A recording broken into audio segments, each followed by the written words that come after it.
कारण रहा है। इसके लिए आज ये प्रेस वार्ता रखी गई है। शंकराचार्य जी अपनी बात रखें। इससे 2500 आप सबका स्वागत। ज्योतिष पीठ ये भगवान शंकराचार्य जी के द्वारा स्थापित 4 आमनाय मठों में से उत्तर भारत का भी है और वहाँ परंपरा से जगत गुरु शंकराचार्य सनातन धर्म के सर्वोच्च आचार्य के रूप में 2500 साल से धर्म रक्षा करते चले आ रहे हैं। भगवत कृपा से हमें ये अवसर मिला कि हम ज्योतिष पीठ का नेतृत्व करें इस रूप में। तो अपने पीठ के अभिषेक के अनंतर हमने उत्तर भारत का जो क्षेत्र है, जो हमारे धार्मिक क्षेत्राधिकार में आता है, उसके भ्रमण का मन बनाया और ये चाहा कि लगभग जिले स्तर पर हर जिले में कम से कम एक स्थान पर जाकर वहाँ की धार्मिक स्थिति परिस्थिति का हम अवलोकन करें और साथ ही साथ वहाँ के धार्मिक लोगों की इस समय की क्या आवश्यकताएं हैं उसको समझें, ताकि उसके अनुसार का कार्यक्रम बना करके धार्मिक लोगों की जो आवश्यकताएं हैं। पीठ के हरियाणा प्रदेश की हमारी ये यात्रा हो रही है। हम हरियाणा इसलिए सबसे पहले आए क्योंकि हरियाणा के नाम में हरि का नाम है और भगवान का नाम भी लेकर के तो कार्य शुरू किया जाता है। दूसरा कोई ऐसा प्रदेश हमारे क्षेत्राधिकार में नहीं था जिसमें भगवान का सीधा नाम आता है, तो हरियाणा ने हमको आकृष्ट किया। और जब हम यहाँ आए तो हमने देखा कि 22 जिले यहाँ पर हैं, 22 जगहों पर हमको जाना है। 23वां आपकी राजधानी है चंडीगढ़। तो हमने देखा कि 23 स्थान पहले से ही हैं जहाँ हमको जाना है और भगवान श्री हरि के 24 अवतार हैं। तो क्यों ना इनसे जो जिले हैं हरियाणा के, इनको भगवान के 24 अवतारों से जोड़ दिया है। तो ये संकल्पना मन में आई कि हर जिले में भगवान के एक अवतार का मंदिर अगर स्थापित किया जाए तो पूरे देश के लोगों के लिए ये आकर्षण हो जाएगा कि हरियाणा में हम जाएंगे और हरियाणा की परिक्रमा करेंगे तो भगवान के 24 अवतारों के 24 स्वतंत्र मंदिर। वैसे भगवान के 24 अवतारों की कथा हम लोग भागवत जी और दूसरे पुराणों में सुनते हैं। मंदिरों में कहीं कहीं 24 एक साथ स्थापित दिखाई देते हैं, लेकिन स्वतंत्र रूप से हर अवतार का एक मंदिर कहीं दूसरी जगह है भी नहीं। और हरियाणा में हरि का नाम है और जिले भी लगभग उतने ही हो रहे हैं। तो हमने सोचा कि ये कार्य यहाँ किया जाए। तो उसी संकल्पना के साथ ये हमारी हरियाणा मंगल यात्रा इस समय हो रही है और इस समय हम जज्जर जिले के आपके बहादुरगढ़ में आए हुए हैं। हमने जो सूची तैयार की है उसके अनुसार 24 अवतारों में से एक भगवान का अवतार है राजा पृथु के रूप में। पृथु एक राजा थे जिनके नाम पर इस धरती का नाम पृथ्वी पड़ा है और वो विश्व के प्रथम राजा हमारे इतिहास पुराण के अनुसार माने जाते हैं। उन्होंने ही नगर ग्राम खेत खरवट इनकी व्यवस्था बनाई। राज्य शासन कैसे चलाना चाहिए, राजा कैसे हो, मंत्री कैसे हो, सेना कैसी हो, ये सब व्यवस्था बनाई और उन्होंने ही खेत को जोत करके उसमें से अन्न उपजाना, औषधियाँ उपजाना, ये सब व्यवस्था बनाई। तो ऐसे भगवान के अवतार का मंदिर आपके इस जज्जर में स्थापित होगा अगर ये हमारी संकल्पना साकार हुई तो। और इसी तरह से अन्य जिलों में भी अन्य अन्य अवतारों के एक एक अवतार का मंदिर एक एक जिले में स्थापित हो जाएगा और वो परिक्रमा का क्रम रहेगा। तो भारत भर के लोग, हमारी तो ऐसी कल्पना अभी जाग रही है कि भारत भर के लोग जब भगवान के 24 अवतार का दर्शन विशिष्ट रूप से करना चाहेंगे तो वो हरियाणा की यात्रा, ये यात्रा का प्रयोजन है। वो हमने आपको बता दिया। इसके अतिरिक्त अगर आप कुछ पूछना चाहते हैं। यूथ को बहुत ज़्यादा ज़रूरत है कहीं ना कहीं सनातन से जुड़ने की, और जो यूथ से क्या मिलेंगे आप लोग, यूथ में वो चीज़ें डालने की कोशिश करेंगे क्या जो सनातन के लिए बहुत ज़रूरी है? देखिए, हम ऐसे तो नहीं सोचते हैं कि यूथ और गैर यूथ, कोई वृद्ध है, कोई जवान है, कोई बालक है, हम तो सबके लिए सोचते हैं। तो हम जहाँ अपनी यात्रा में जा रहे हैं वहाँ यूथ से भी मिल रहे हैं, अलग से उनसे बात कर रहे हैं क्योंकि उनकी बातें अलग होती हैं। वृद्धों से भी बात कर रहे हैं, महिलाओं से भी बात कर रहे हैं, और जो ऐसे लोग हैं जिनको कहीं ना कहीं कोई ना कोई धर्म पालन में दिक्कत है, उनसे भी चर्चा कर रहे हैं। तो यूथ निश्चित रूप से बहुत महत्वपूर्ण है और उससे भी हम मिल रहे हैं, और उनके मन में जो जिज्ञासाएं धर्म के प्रति हैं, विशेष करके आधुनिक संदर्भों में, उसके बारे में भी उनको हम सचेत करें। समाज में कुछ सामाजिक त्रुटियां आई हुई हैं जो हम लोग सामान्य तौर पर देख रहे हैं, तो उनके लिए जन जागरूकता के लिए भी कोई विशेष अभियान चलाने जी, हमारा ऐसा है कि पहले तो हमने आपको बता दिया कि अभी हम ये जो यात्रा कर रहे हैं, इसमें हमने एक संकल्प जोड़ा भगवान का, ताकि मंगल हो हरियाणा का, और साथ ही साथ हम सब जगह जा कर के अभी अध्ययन कर रहे हैं कि हमारी जो धार्मिक प्रजा है उसकी परिस्थिति क्या है, और उसको जो ज़रूरत होगी उसकी योजना बना करके हम उसको लागू करेंगे। तो ये जो आप बात कह रहे हैं कि कहीं कहीं रूढ़ियाँ परंपराएं इतनी जड़ हो जाती हैं, उसमें चेतना समाप्त हो जाती है और फिर लकीर के फकीर लोग हो जाते हैं, उसका मर्म समझते ही नहीं है और बस चलते चले जाते हैं। तो ऐसी जहाँ जहाँ रूढ़ियाँ आ गई हैं, जहाँ जहाँ सुधार की आवश्यकता होगी, उसका भी हम कार्यक्रम बनाएंगे और लोगों को सही समझाइश देंगे।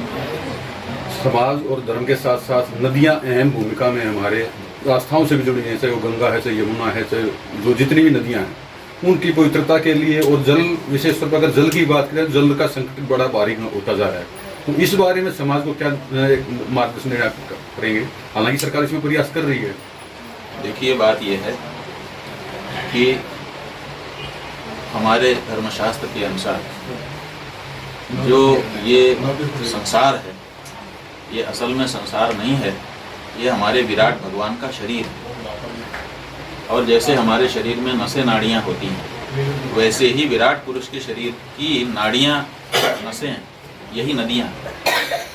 तो जैसे हमारे शरीर में अगर नाड़ियों में रक्त का संचार बाधित होने लगे तो हमारे अंत का उद्योतक होता है। अगर ब्लॉकेज आ जाए, हार्ट अटैक भी हो सकता है, अचानक हमारी मृत्यु हो सकती है। उसी तरह से अगर इन नदियों के प्रवाह को रोक दिया जाए तो विश्व के स्वास्थ्य पर भी खतरा आ सकता है। इस बात को हम लोग आध्यात्मिक दृष्टि से भी समझते हैं।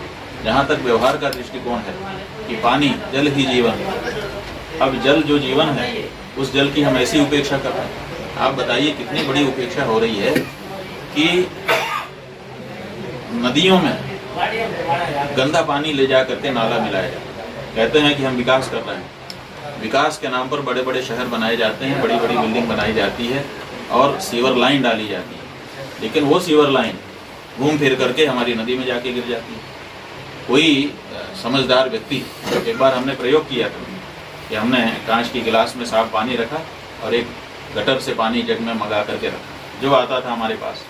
हमने दिन भर के लिए प्रयोग रखा था कि हम उसको कहते थे कि ये गटर का पानी है, जरा इस गिलास में डाल दो 1 चम्मच। बूढ़े आए, जवान आए, बच्चे आए, स्त्रियां आई, पढ़े लिखे आए, ना पढ़ाए, सब आए, लेकिन जिससे भी हमने कहा उसने इनकार कर दिया कि महाराज जी ये क्या है, गंदा पानी साफ पानी में डालने के लिए क्या है। और 1-2 ऐसे थे जिन्होंने डाल ही दिया, लेकिन उन्होंने डालने के बाद हमसे पूछा कि आपने कहा इसलिए हमने डाल तो दिया, लेकिन इसका तात्पर्य क्या था, ऐसा क्यों करवाया। इसका मतलब है कि थोड़ी सी भी समझ रखने वाला व्यक्ति ये जानता है कि साफ पानी में गंदा पानी नहीं मिलाया जाना चाहिए। लेकिन इतनी समझ जब हमारी है, तब क्या कारण है कि हमारे इतने बड़े बड़े नगर निगम बने हुए हैं, पालिकाएं बनी हुई हैं, ये सब एक एक व्यक्ति से टैक्स लेते हैं सीवर निस्तारण का। जो आपके भवन कर होता है उसी के साथ जल कर, और जल कर के साथ सीवर के निस्तारण का कर भी रहता है, सीवर टैक्स। सीवर टैक्स हमसे हर व्यक्ति से लिया जा रहा है और ले जा करके हमारी नदी में हमारे गंदगी को डाल दिया जा रहा है। ये बहुत बड़ा अन्याय देश की जनता के साथ ये नगर पालिकाएं कर रही हैं। तो इसकी ओर हम ध्यान आकर्षित कराना चाहते हैं। हमारा ये नारा है, let us separate river and sewer. River और सीवर दोनों 2 चीज़ें हैं, इनको कभी भी मर्ज नहीं करना चाहिए, मिलाना नहीं चाहिए। और ये हमारे देश में सब जगह पे हो रहा है। जहाँ जहाँ जो नदियाँ हैं उनका पानी एक तो प्रदूषित हो गया, और दूसरे उनके साथ ऐसा व्यवहार किया गया कि उनका प्रवाह भी अब कमज़ोर होता चला जा रहा है, जगह जगह पे अवरुद्ध कर दिया गया है। तो नदियों के प्रवाह को अवरुद्ध करना विश्व के स्वास्थ्य को बिगाड़ना है, और उसमें गंदा पानी मिलाना ये तो प्रत्येक व्यक्ति के स्वास्थ्य से खिलवाड़ है, अब अक्षम्य अपराध है। इसको संज्ञान में सरकारों के द्वारा लिया जाना चाहिए। इसीलिए हम लोग 2008 ईस्वी से गंगा सेवा अभियानों नाम से नदियों की रक्षा का कार्यक्रम चला रहे हैं। आप लोगों को जानकर के प्रसन्नता होगी कि भारत सरकार ने जो गंगा जी को राष्ट्र नदी घोषित किया, ये हमारे आंदोलन का परिणाम रहा। हमारी ये मांग थी कि गंगा को राष्ट्र नदी घोषित किया जाए और वो राष्ट्र नदी घोषित किया गया। हमारी ही मांग थी कि गंगा कार्य योजना प्रथम चरण द्वितीय चरण फेल हो गया है, इसको बंद किया जाए, तो उसको बंद किया गया। हमारी ही मांग थी कि गंगा नदी घाटी प्राधिकरण नया बनाया जाए जिसमें प्रधानमंत्री स्वयं बैठक में भाग लें, तो ये बात भी मानी गई थी। लेकिन बाद में फिर सरकारें बदल गईं, अब उस प्राधिकरण की भी कोई बैठक ठीक से हो नहीं रही है। बातें तो खूब हुई लेकिन काम नहीं हो रहा है। आज हालत यह है कि गंगा जी चाहो तो वहाँ पर कठिनाई है गंगा जी के स्वरूप को देखने में, डुबकी लगाने में, पानी पीने में, और यमुना जी जाओ तो वहाँ स्थिति है। देश की राजधानी जो दिल्ली है, वहाँ पर हमारे देश की इतनी ऊंची नदी यमुना, जिसका इतना यश गाया गया है हमारे पुराणों में और शास्त्रों में, हमारे पूर्वजों ने जिसकी पूजा की थी, हमारे भगवान श्री कृष्ण ने जिसको अपनाया था, उस यमुना की हालत क्या है? एक गंदे नाले से भी बदतर हो गई है। राजधानी क्षेत्र में और दूसरी जगह कहीं किनारे होती तो ठीक है कि ध्यान नहीं जाता है। जहाँ पर हमारे देश के सबसे बड़े बड़े शासक रहते हैं, वहाँ पर ये हालत है। तो ऐसी स्थिति में ये बहुत अच्छा प्रश्न आपने उठाया और इस पर बहुत काम करने की आवश्यकता है कि हमको अपनी जो धाराएं हैं उनको स्वच्छ भी रखना है और अविरल भी रखना है। राजनीति और संत महात्माओं में एक जो है जुड़ाव आ रहा है, और बहुत से मठों के जैसे अब फिलहाल मैं अगर झज्जर का जिले का अगर हरियाणा की बात करूं तो मस्तनाथ के महंत हैं, वो भी एमपी रहे हैं, और कई महंत हैं जो एमपी रहे हैं या विधानसभा में।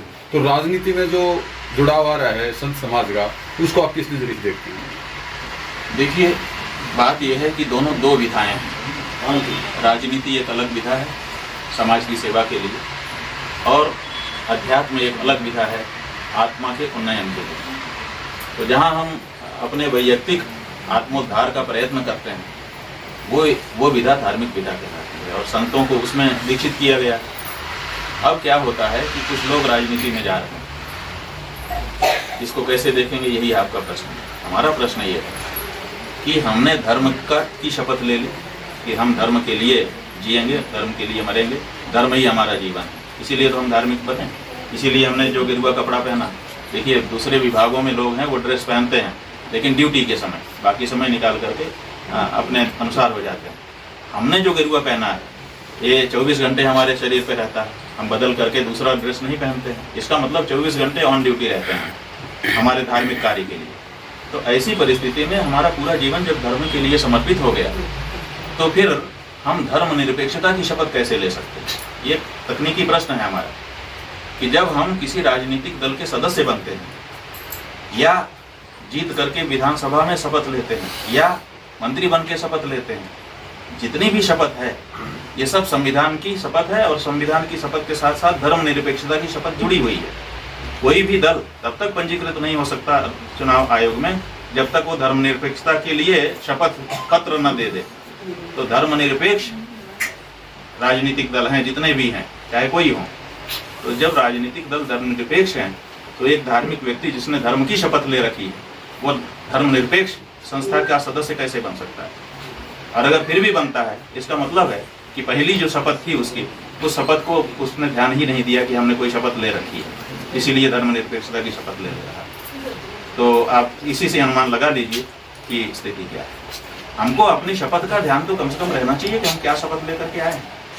हमसे कोई कहे कि धर्मनिरपेक्षता की शपथ लो, हम कहेंगे कि भैया हम नहीं ले सकते क्योंकि हमने धर्म की शपथ पहले से ले रखी है। समझ गए? धर्म का जिस तरीके से राजनीति में इस्तेमाल हो रहा है आज के दौर में, उससे धर्म की हानि नहीं हो रही है? देखिए, फायदा राजनीति को हो रहा है और हानि धर्म को हो रही है। आज स्थिति यह है कि अगर कहीं पर मंदिर टूटता है किसी कारण से, तो अगर अमुक पार्टी के लोगों ने तोड़ दिया है तो अमुक पार्टी के लोग जाकर के वहाँ हल्ला मचा देते हैं, धरना प्रदर्शन सब करने लगते हैं।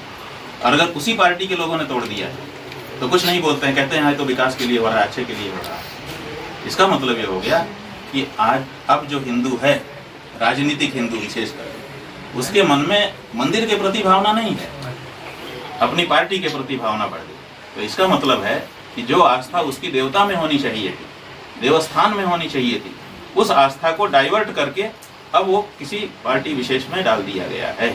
तो ये धर्म की हानि नहीं है।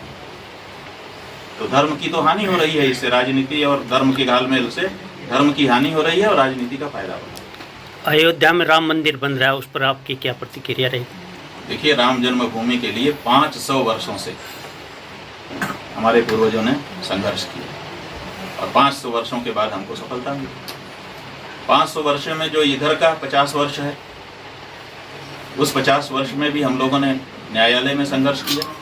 सन 49 में मुकदमा दाखिल हुआ और 2009 में 2018 में आकर के फैसला हुआ। तो ऐसी स्थिति में इतने लंबे समय तक न्यायालय में जिन लोगों ने पैरवी की और मुकदमे को जीता, हम उनका अभिनंदन करेंगे।